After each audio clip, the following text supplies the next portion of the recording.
Aujourd'hui, on va réaliser un couteau. Donc, voilà le dessin. Et donc, du coup, on va se lancer. Voilà le dessin un petit peu plus en détail. Donc, c'est un couteau qui a quand même quelques challenges. Le premier challenge, c'est la taille. C'est pas un petit couteau. Le deuxième, c'est le double tranchant. Troisième, les dents qui sont tout le long du tranchant sur le dos du couteau. Et le quatrième tranchant, ça va être la présence de ces deux trous qui sont là, enfin surtout de ce trou-là, qui va me poser problème. Et il y a aussi le métal apparent ici que j'ai encore jamais réalisé de cette manière-là.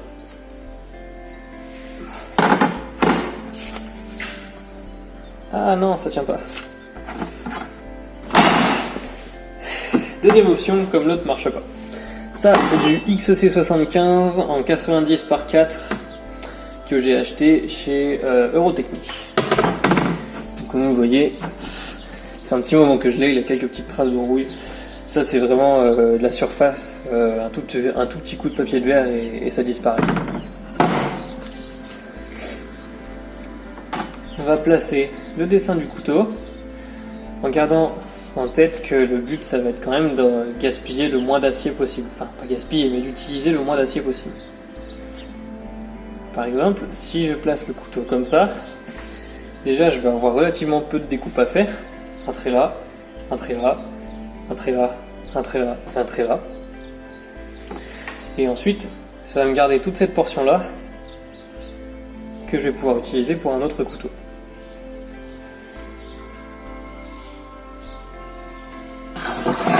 Voilà comment ça se présente maintenant que j'ai dessiné dessus. Alors, comme je l'ai dit, il y a deux trous, enfin ce trou-là et cette entaille-là qui vont me poser problème. Parce qu'ils sont relativement gros et qu'il va falloir que je les fasse, que je trouve un moyen de les faire.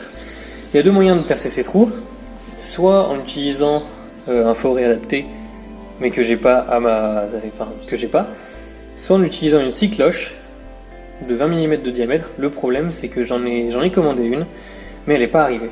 Donc du coup, on va devoir utiliser une autre méthode. Je vous montrerai tout ça par la suite.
Donc voilà la méthode que je vais utiliser pour percer, pour faire l'anneau qu'il y a dans la lame en fait, dans le couteau. Donc à défaut d'avoir un forêt ou une scie cloche de la bonne taille, je perce plein de trous, je les relie ensuite avec un disque à découper au Dremel et ensuite je peux chasser l'excès d'acier. Et donc il ne nous reste plus qu'à enlever et à former une forme circulaire en fait, tout simplement. C'est pas ce qu'il y a de plus rapide, c'est un peu long et ça donne pas un trou qui est très régulier, mais à défaut d'autre chose, c'est mieux que rien. On passe ensuite à la réalisation des émoutures, donc là comme d'habitude on trace le centre et ensuite je les grossis à la meuleuse.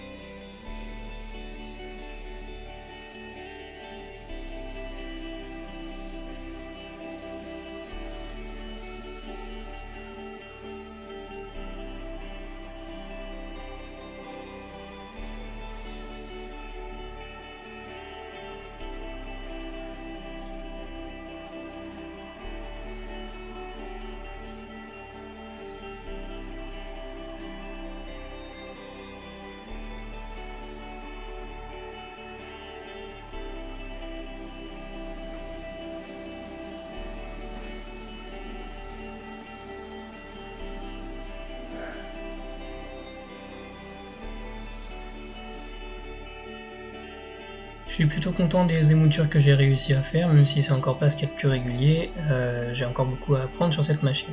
Maintenant il est temps de s'attaquer aux manches, et pour cela je vais utiliser du chêne et de l'acacia, en faisant en fait un manche multi-bois, parce que c'est deux bois que j'ai en grande quantité et qui sont tous les deux très beaux, et c'est aussi ce que le futur propriétaire voulait. Je fais ça maintenant parce que comme ça, le temps que le bois, que la colle sèche et que l'assemblage se fasse comme il faut, j'ai le temps de faire tous les traitements thermiques sur le couteau. Donc voilà ce que ça a donné.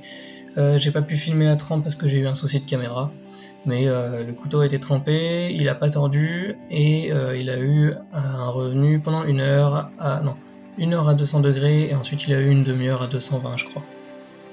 Et donc maintenant il faut blanchir la lame.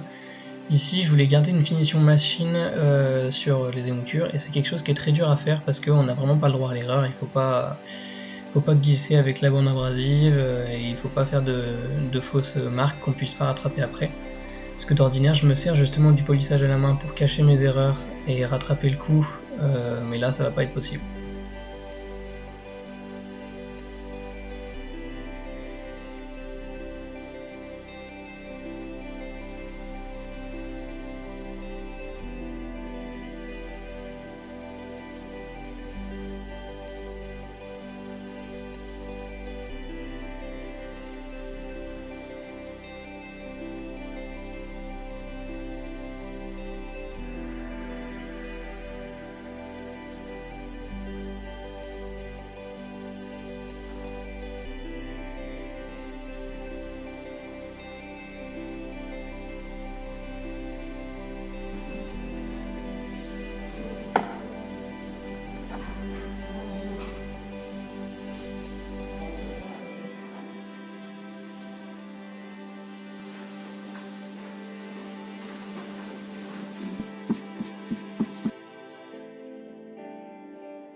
Voilà, donc le manche est collé, les rivets sont matés. Par contre, lorsque j'ai poncé la soie, enfin la semelle, le couteau, pour augmenter l'adhérence de la colle, j'ai pas pensé que cette partie-là allait rester visible après. Donc du coup, il me reste pas mal de rayures que je trouve pas très esthétiques, même si globalement ça va bien avec le reste du couteau, mais j'aimerais bien pouvoir enlever ça. Et pour ça, pour pouvoir enlever ces rayures, je vais utiliser ça. C'est une espèce de petite brosse abrasive que j'ai avec le Dremel. Et je trouve que ça fait un peu des miracles. J'avais déjà bien usé, donc il faudra que j'en recommande. Mais je trouve que c'est assez efficace, au moins pour enlever la calamine et pour faire un rapide petit polissage. Donc on va tester ça.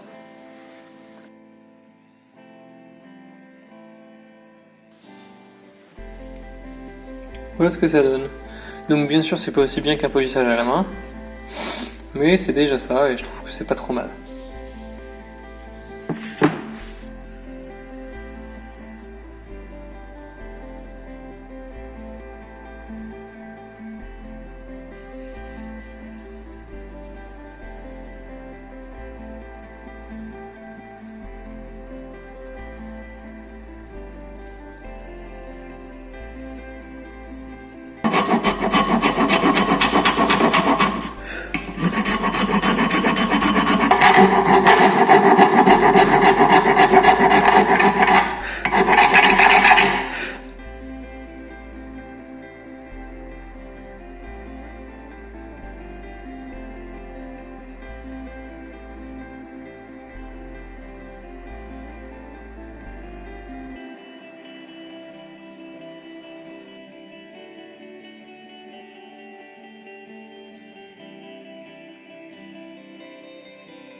Voilà, le couteau est terminé.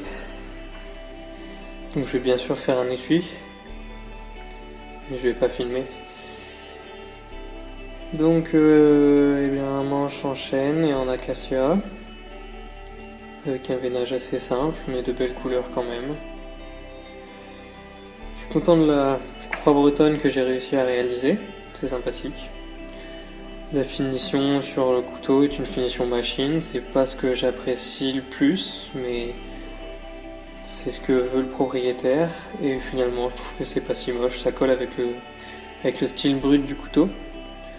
La prise en main est vraiment très bonne, avec un doigt dedans là ça verrouille bien et on n'a aucun souci à trouver une place pour la main, sachant que si on ne veut pas mettre le doigt dans l'anneau, on peut tout à fait le tenir en position normale et le creux qu'il y a là vient parfaitement correspondre à la bosse qu'on a sous la main. Donc du coup on a une excellente prise en main. Les dents qui ont été réalisées sur le tranchant supérieur pour donner un petit peu d'accroche, de mordant. Et si jamais le tranchant, enfin les moutures principales est émoussée, alors on pourra quand même se servir de celle d'au-dessus qui elle va rester utilisable presque indéfiniment quoi, tant que les dents seront là. Avec un cordon en cuir et un petit bout de bois de serre, j'ai pu faire une petite lanière de façon à accueillir, et on a un nœud coulant pour venir resserrer sur la main si on veut, et ça reste en place. Donc pas de souci. Voilà, il ne reste plus que l'affûtage et à faire étui.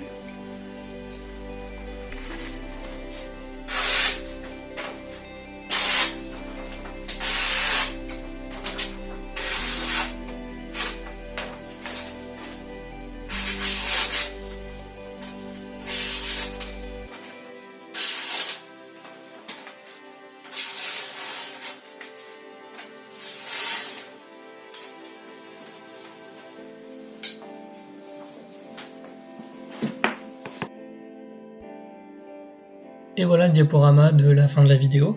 Donc conclusion du projet, j'en suis quand même très content. La seule chose sur laquelle je reviendrai, c'est la finition sur les émoutures, parce que je suis vraiment pas fan de cette finition machine, même si là je trouve que c'est relativement propre. J'ai encore beaucoup à travailler là-dessus, et ça a le mérite d'être quand même assez durable comme finition. Je suis content de la petite gravure que j'ai faite, elle est pas parfaite, mais c'est un premier essai, et finalement ça s'est pas mal goupillé, je trouve que ça rend pas mal. Les dents sont assez régulières, j'en suis content, et je suis quand même très content du manche, on a de jolies couleurs. Même si la cassure est encore un petit peu trop terne à mon goût, je pense que je vais trouver une méthode pour avoir un meilleur rendu sur ce bois. J'ai fait une petite dragonne avec une lanière de cuir, et une petite perle entre guillemets avec un morceau de bois de serre. Donc voilà, la lame peut être tenue de différentes façons, et l'anneau permet vraiment d'avoir une prise très forte et très proche de la lame, donc ça accentue tout ça.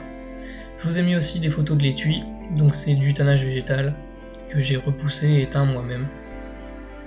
Je me suis récemment amélioré dans la fabrication des étuis, j'en suis plutôt content. Avant je faisais des trucs qui ressemblaient pas à grand chose, et là je commence à trouver que ça a de la gueule. Voilà. La vidéo touche à sa fin, si elle vous a plu, je vous invite à vous abonner, à me laisser un like et un commentaire, et moi je vous dis à la prochaine. Prenez soin de vous, et salut!